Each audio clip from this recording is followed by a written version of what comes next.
Hi hello வணக்கம் மக்களே. Big Boss season 9 இன்னைக்கான முதல் ப்ரமோ வந்துடுச்சு.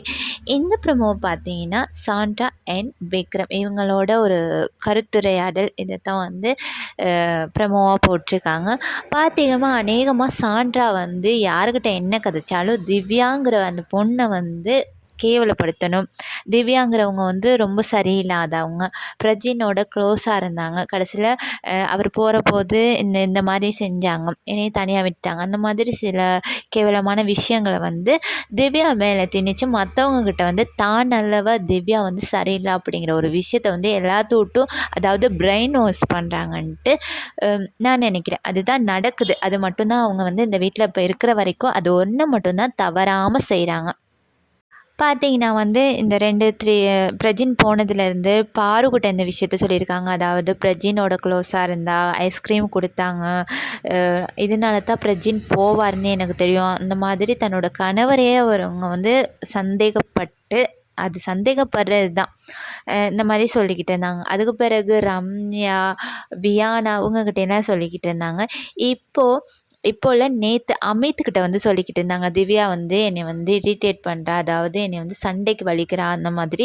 அதேமே திவ்யாவை வந்து நாமினேட் பண்ணுறதுக்கு வந்து அமித்துமே இதை கேட்டுக்கிட்டு போயிட்டு அதே மாதிரி சொல்லி வந்து நாமினேட் பண்ணுறாரு.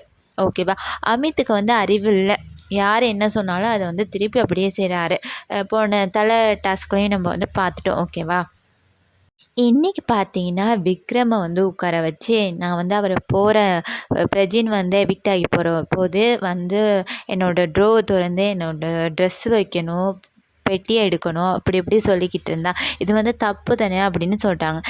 எல்லாருக்குமே மக்களுக்கு ஒரு விஷயம் வந்து புரிஞ்சுக்கணும்.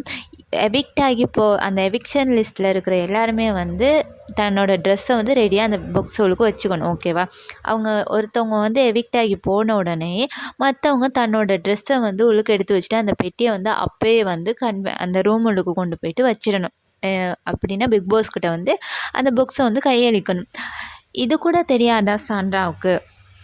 அவங்கள வந்து தப்பு சொல்லணும் அப்படிங்கிற ஒரு பேரில் வந்து எல்லாருக்கிட்டேயும் வந்து தரக்குறைவாக வந்து திவ்யாவை பற்றி பேசுகிற முதல் ஆள் வந்து சாண்ட்ரா தான். ஆனால் சாண்ட்ரா வந்து இந்த வீக்கெண்டில் வந்து விஜய் சேதுபதி சார்கிட்ட சொன்ன ஒரு விஷயம் என்னென்னா, திவ்யா வந்து என்ன வந்து எனக்கு தெரியாமல் பின்னாடி பேசுகிறாங்க அப்படிங்கிற ஒரு ஸ்டேட்மெண்ட்டை வச்சாங்க. அதுக்கு வந்து திவ்யாவை வந்து ரியாக்ட் ஆகி கூப்பிட்டதுக்கும் அங்கே ஒரு பெரிய ப்ராப்ளத்தையும் வந்து உண்டாக்கிட்டாங்க. இன்றைக்கி பார்த்தீங்கன்னா கனியோட ஒரு ப்ராப்ளம், அதாவது கப்பை வந்து கழுவலை, கனி வந்து கழுவ சொன்னதுக்கு சீன்னு சொல்லிட்டாங்களாம் கனி. ஏன் சாண்ட்ரா சொன்னதெல்லாம் தப்பு இல்லையா? பிக் பாஸை வந்து கண்ணை மூடிக்க சொன்னாங்க. ரம்யாவை வந்து ஏதோ ஒரு ப்ராப்ளம், பாய்சன் குடிச்சிட்டு போக சொல்லுங்கள் அந்த பொண்ணை அப்படின்னு சொன்னாங்க. நம்ம திவ்யாவே தலை மேலே ஏறு அப்படின்னு ஒரு வேர்டை விட்டாங்க. இதெல்லாம் வந்து அவங்களுக்கு வந்து நல்ல வார்த்தைகள், பட் கனி சொன்னது வந்து தவறாம் அப்படின்னு சொல்கிறாங்க. இதை மட்டும் குழந்தைகள் கேட்க மாட்டாங்களா சாண்ட்ரா? இல்லை நான் கேட்குறேன், இதை கேட்க மாட்டாங்களா? சாண்ட்ராவோட கேம் வந்து ரொம்ப கேவலமாக இருக்குது. தயவு செஞ்சு மக்களே சாண்ட்ராவை வெளியில் அனுப்பிடுங்க. இதை பற்றின உங்களோட கருத்தை வந்து மறக்காமல் கமெண்ட் பண்ணுங்கள், லைக் பண்ணுங்கள், ஷேர் பண்ணுங்கள், சப்ஸ்கிரைப் பண்ணுங்கள். By guys.